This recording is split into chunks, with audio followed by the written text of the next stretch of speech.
The canyon was the kind that made sound feel smaller, narrow, sheer, echoing so sharply that even a whisper came back like a shout. We were 3 days into a backcountry loop in the Wind Rivers, boots worn and tempers thin, when we came upon the choke point. The map had shown it only as Gorge crossing, a half-mile stretch where the trail squeezed through a series of cliffs. There was no alternate route. To turn back meant 2 full days of detour through unstable talus and snowmelt creeks. We figured it'd be tough terrain, maybe some scrambling. What we didn't expect was to be stopped cold by a bird. At first, we didn't even see it. We just heard the shriek, a piercing, bone-deep sound that froze every one of us mid-step. Then a flash of grey and white feathers burst from a ledge 30 feet above. A peregrine falcon dove at us, slicing through the air so close I felt the wind from its wings on my ear. It didn't touch us, but the message was clear as daylight: turn around. We all instinctively ducked, eyes scanning the canyon walls until we spotted the nest. Just a shallow bowl tucked into a ledge halfway up, with 2 chicks inside, white and fuzzy against the rock. Now, I've dealt with bears nosing around camp, moose standing in trails, and once even a very determined raccoon that stole my socks, but this was different. A nesting raptor doesn't bluff. They're faster than you can duck, and they'll fight until they bleed. The falcon circled again, slower this time, keeping a tight orbit over the nest, shrieking all the while. It was defending its home, and we were trespassers in the worst way. We backed up until we were 50 yards away, breathing hard. The canyon was narrow, barely wide enough for the trail and a trickle of a stream. The nest was right in the middle of the only passable section. Beyond it, we could see the far side widening into open country, where the sun turned the granite gold. Freedom, just a few hundred yards away, but unreachable. "Could we wait it out?" asked Claire, wiping sweat from her neck. "Maybe it'll calm down." "Not while those chicks are still in the nest," I said. "It'll see us as a threat no matter what." We tried shouting, clapping, even waving our hats to test if it would retreat. The falcon answered with another dive. Closer this time, talons extended, before pulling up at the last second. It wasn't leaving. We sat down in the dust, the rock radiating heat through our pants, and the air buzzing faintly with the hum of flies. The falcon perched now on a high outcrop, watching. I could feel its eyes, sharp, steady, waiting for us to move. That's when it hit me.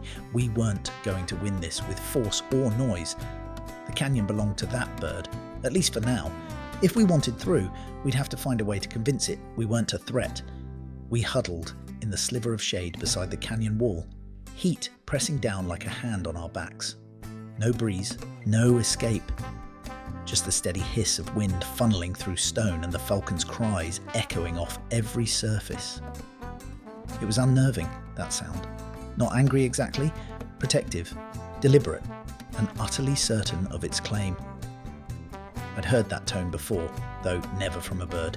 It was the same sound my old dog used to make when something got too close to her pups. There was no malice in it, only instinct. And you can't reason with instinct, not directly. Still, we had to try. The canyon was our only way forward. "We could make noise from behind the bend," said Matt, the youngest of our group. "Maybe if it sees we're not moving closer, it'll settle. Or it'll just call in its mate," I muttered. "And then we'll have 2 falcons to worry about." We waited another half hour, watching from a distance. The bird had resumed its post near the nest, sleek head swiveling in sharp, controlled movements. The chicks were restless now, stretching wings that still looked too small for flight. Every time they stirred, the parent tensed. I realized then that our presence alone, our smell, our sound, was keeping the bird on high alert. We weren't in its territory. We were in its living room. The stream running along the trail gave me an idea. It wasn't much, just a knee-deep trickle winding between rocks, but it led right beneath the nesting ledge. If we stayed low in the water, maybe we could move quietly enough to avoid looking like a threat. The current was slow, but the canyon floor was slick with algae, and any slip might startle the falcon again. We needed to make it believe we were just another part of the landscape, harmless, transient. So we stripped off anything shiny, watches, glasses, metal buckles, and stowed them in our packs. We pulled our hats low, crouched as best we could, and began creeping down the creek. Every few feet the Falcon screamed again, circling above us, but it didn't dive. I kept my eyes on the water, trying not to meet its gaze, moving inch by inch like some awkward amphibian. Claire whispered, "It's still watching us." "Good," I whispered back. "Better it sees us move slow than vanish. Disappearing would scare it more." Halfway through, Matt lost his footing and splashed down hard. The noise cracked through the canyon like a gunshot. The Falcon dropped immediately, a grey streak in the sky. We froze. It passed so close I saw the flare of its eyes, yellow, bright, intelligent. It let out one shriek, then rose again, circling. "Don't move," I hissed. "Let it see we're still." For what felt like forever, it hovered, wings beating the hot air. Then finally it drifted back to the ledge. We exhaled as one, hearts pounding. A few more yards we'd be past the nest's line of defence, but every step forward was a gamble, every sound a new test of the bird's tolerance.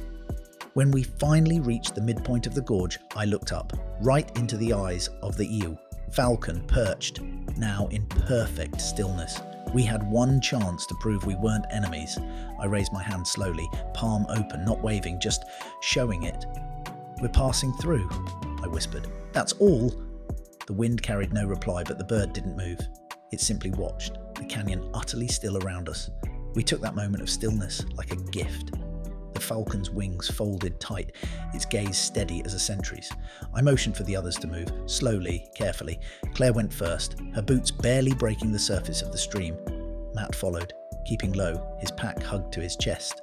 Every footfall felt like it echoed for miles, though in truth the only sounds were the whisper of water and the rasp of our breathing. The canyon walls pressed closer, light narrowing to a ribbon high above.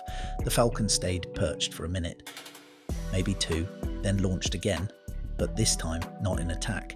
It circled once overhead, then landed higher on the cliff, between us and the sun. It seemed to be watching, calculating, as though weighing whether to trust us. Halfway through the choke point, the stream deepened, forcing us to the bank. I stepped out first, my hands against the rough granite for balance. The rock was warm and slick, dotted with tiny pockets where swallows nested. I noticed feathers caught in spider silk, dried mud, the smell of guano baked in the sun. Everything in that place screamed alive. We crept along the narrow ledge that hugged the wall, keeping as far as we could from the nest. The Falcon's shadow passed over me once, silent and quick. I could hear my pulse louder than its wings, and then came a softer sound, chirping. The chicks were calling, high and tremulous. I glanced up just in time to see the parent falcon drop something into the nest. A small lizard, limp in its talons. It had gone hunting. "That's it," Claire whispered. "It's feeding them." "Good," I said quietly. "Means it's confident again. Keep moving." For the first time since we'd entered the canyon, the tension began to lift. We didn't speak, didn't celebrate. We just moved with reverence, like crossing a church aisle. The rocks gleamed with mineral stains, rust and quartz and green streaks where water had once flowed. The air was cooler now, the sun dipping lower.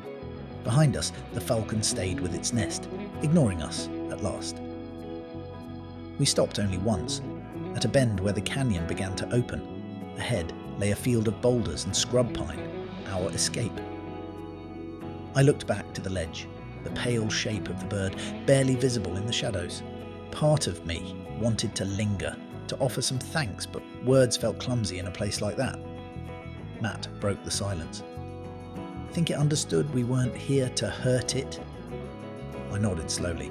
Maybe not in words, but animals know intent. We showed respect and it showed mercy.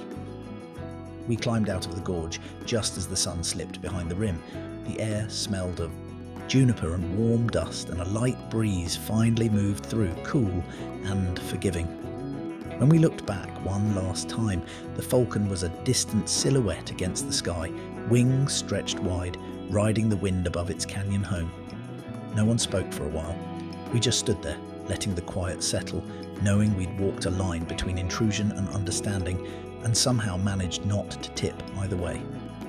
But even as we left it behind, I couldn't shake the feeling that we hadn't conquered that pass at all. We'd been allowed through on the Falcon's terms, and that made all the difference. That night, we made camp on a rise overlooking the canyon's mouth. From there, the narrow cut in the earth looked almost harmless, just another shadow between ridges. You never would have guessed how fierce and alive it felt from the inside. The wind carried the faint rush of air through stone, and every now and then, when the silence stretched thin, I thought I could hear a distant cry echoing up from below. Maybe it was the Falcon, maybe not, but it sounded like a reminder, this place isn't yours. We pitched camp quietly, as if noise might offend the canyon itself. Claire built a small fire sheltered between two rocks, careful not to let sparks rise into the breeze. Matt boiled water for tea, his hands still shaking a bit from the adrenaline of the day. The smell of sage drifted in the air, sharp and clean, and the first stars began to appear overhead, bright against the darkening blue.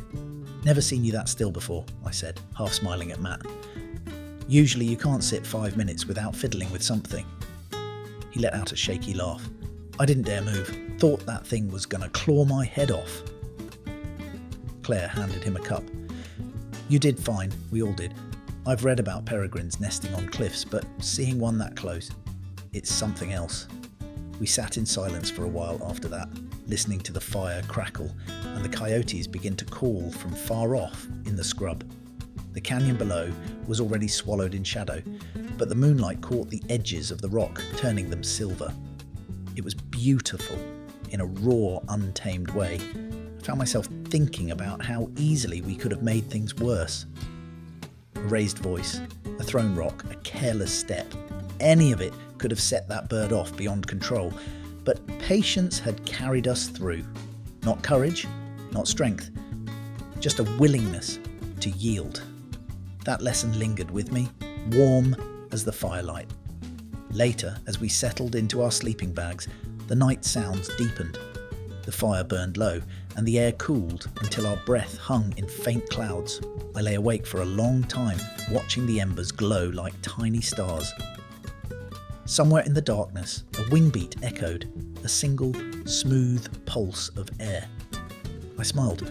Maybe the Falcon was out hunting again, or maybe it was simply reminding us it still ruled that stretch of sky. I thought about all the times I'd fought nature before, storms, floods, steep passes, and how often the answer had been to endure, not to win. That day in the canyon was a new kind of endurance, one built on humility. We had passed, not because we forced our way, but because we learned to ask silently and wait. Sleep took me at last. With the smell of smoke still in my clothes and the steady wind sighing through the rocks, carrying both our relief and our respect back down into that guarded gorge. Morning came with a clarity that only high country can give, the kind where every rock, every scent, every sound feels sharpened by the chill air. A thin fog clung to the lower canyon, curling through the sage like breath from some sleeping giant. We brewed coffee over the coals, quiet except for the hiss of the pot. The sunlight reached the rim and spilled down in ribbons, gilding the stone and the silver leaves of the cottonwoods below. It was the same canyon that had nearly turned us back. But in the morning light, it seemed gentler, as if the night had softened its edges. After breakfast, we packed in silence. There was a reverence in the air none of us wanted to break. Before leaving, we walked to the overlook once more. Far down the gorge, a shadow circled, swift, graceful, unmistakable. The Peregrine, watching from its kingdom of wind and rock. It didn't cry this time, just rode the thermals, climbing higher and higher until it was a speck against the wide blue. "That bird owns this whole place," Matt said quietly. I nodded, and we were lucky it let us borrow a piece of it.